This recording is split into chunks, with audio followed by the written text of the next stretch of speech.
So this video is about how to deal in a healthy way with the spiritual life, which is the same as saying, basically, how to deal in a healthy way with the character, the persona here, the ego, the I. Because that is the imperfection that is preventing consciousness to function unobstructively through the mind-body system. So the conflict in the spiritual life is not with consciousness, obviously is with the character. And there are healthy ways to deal with this character, and there are very unhealthy ways, as we will see, to deal with it.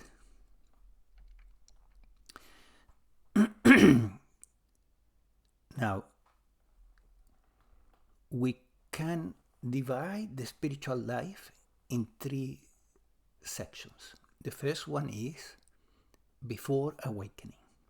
The second is during awakening. Usually it's a short time when you see this very clearly, and may stay there for a few days or for some time, but that is usually a relatively short period compared with prior to awakening and after awakening. After awakening is the process that we call embodiment, and the character has not disappeared completely.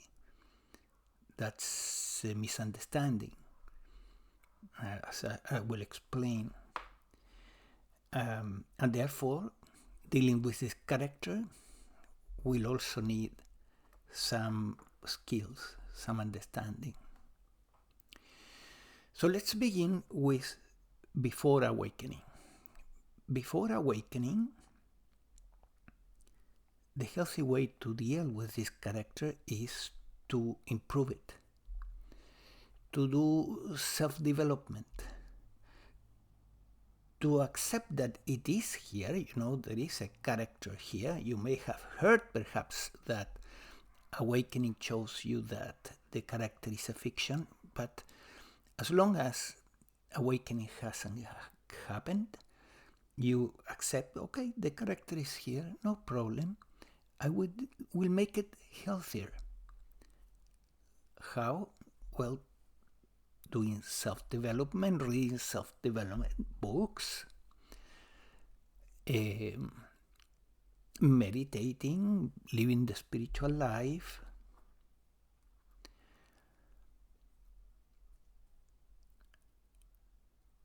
And gradually the character begins to heal until it's ready for awakening.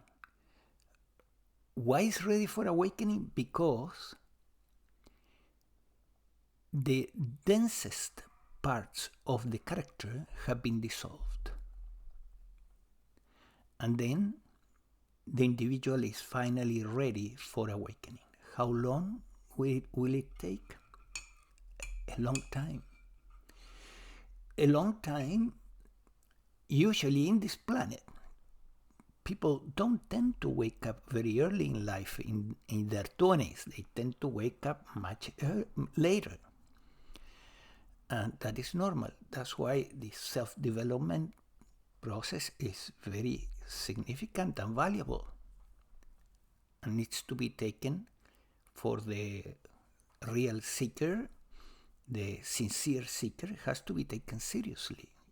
You got to, quotes, improve yourself, right? Okay. Once the character has released the densest part, is ready for awakening, and during awakening,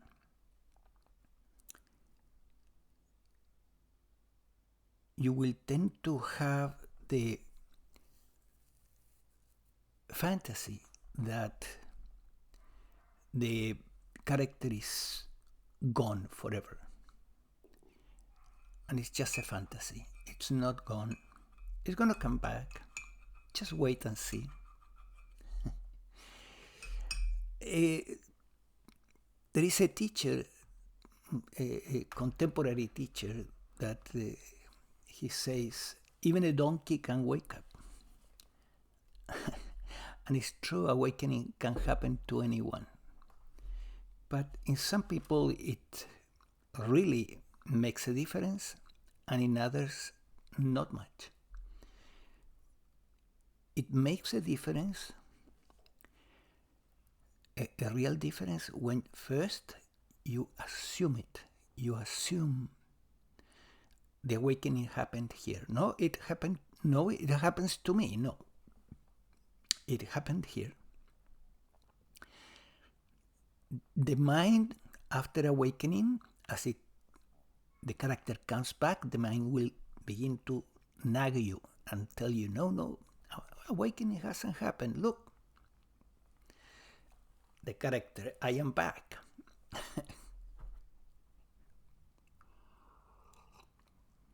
So you have to assume, make a determination, no.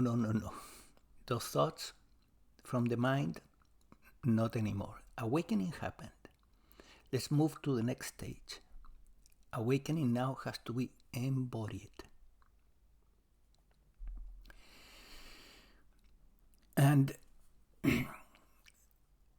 as the character begins to come back, it gives rise to the process of embodiment. You want to keep on releasing the stuff that is bringing the character back. That stuff has to be released. And you can't talk anymore about self-improvement because you know that the little self was not real, never was. Somebody here sitting in the lotus posture, controlling your life, center of control of a true being. Nothing like that was there. What was in the human experience always was consciousness looking through the mind-body system and looking at the mind-body system.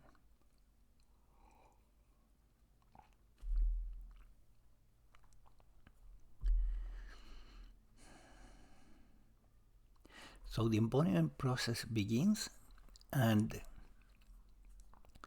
you need to become skillful at identifying what is that brings the character back, what is bringing the character back, and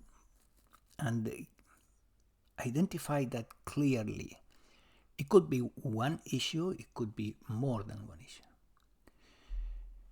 And once it is identified, then you let it go. How? Through the surrendering technique. That's the method that I recommend.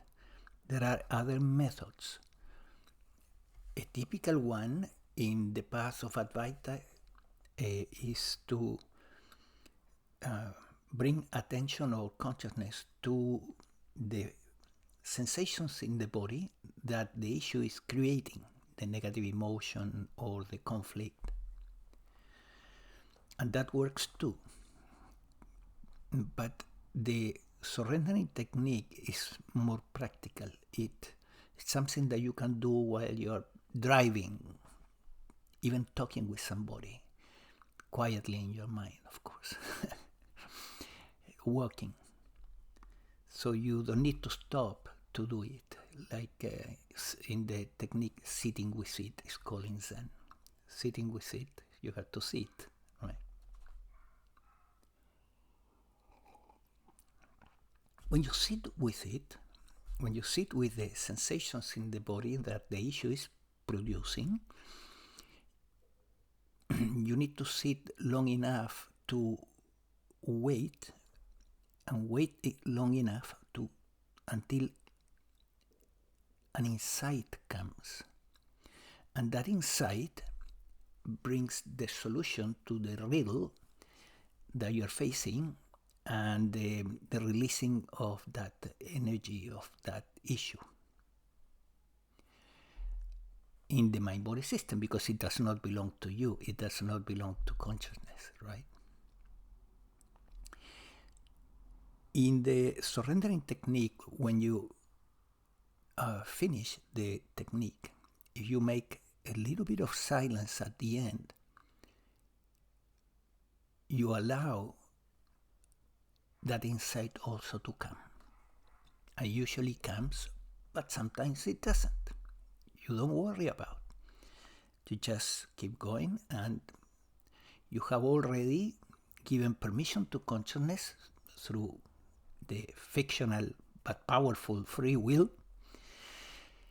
permission to change the contents of the mind-body organism, and to show you also a new healing insight. So it will come.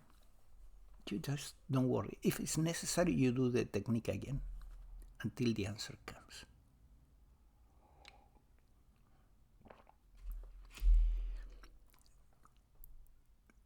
Both techniques have a great advantage over the self-development phase. They are about not doing. You're not healing yourself, which puts pressure on you. You are releasing it to the divine, to consciousness in the surrendering technique, or you are just watching inside and waiting for an insight that comes from consciousness. And if it comes, fantastic. If it doesn't come, you try again. But in both, the little self is not attempting to do the healing. Like in the self-development phase, I am going to heal myself. And why is that? Because you know that the little self doesn't exist. It was a fantasy. It was just thoughts and feelings about you, but there is no you.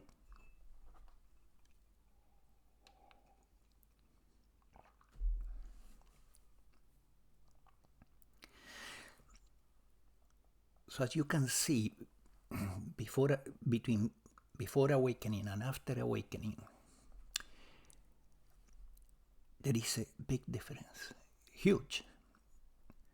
The progress after awakening increases immensely. The evolution of the mind-body system accelerates, and there is less effort, less tension.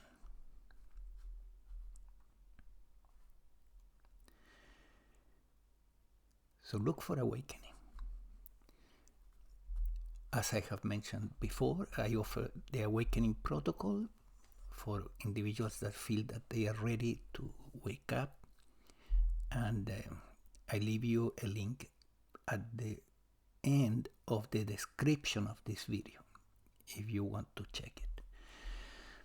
And below, I also give you my email. If you are interested in coaching sessions before awakening or after awakening, you can use my email and we can talk about coaching sessions.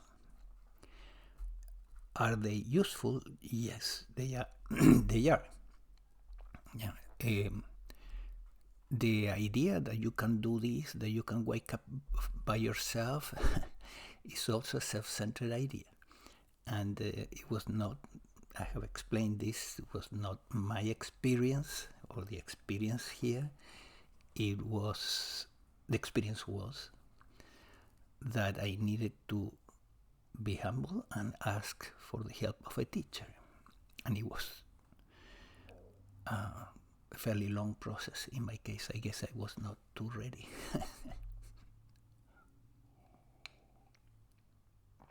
It took 6 months, and then I continued with him for 3 years doing embodiment work.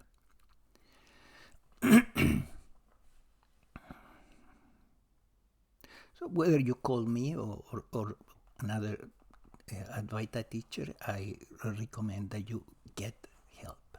That do not assume that I will be able to wake up myself. May not happen.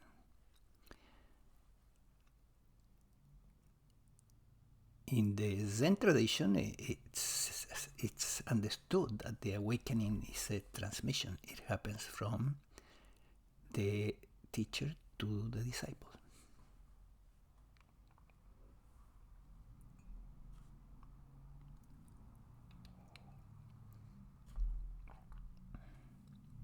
I hope this helps, that it helps you to